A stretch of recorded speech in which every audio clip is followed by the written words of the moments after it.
তোমার আকাশ, তোমার বাতাস আমার প্রাণে বাজায় বাসে। আকাশ কে বানালো, বাতাস কে বানালো, ওনার তো কোনো কথাই নাই।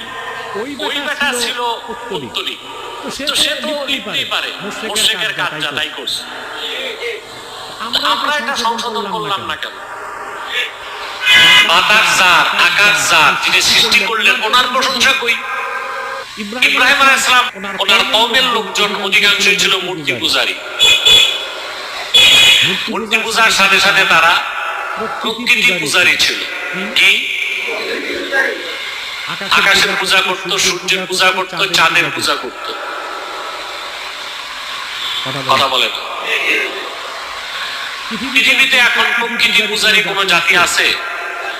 জি আছে, বহুত আছে, বাংলাদেশও আছে।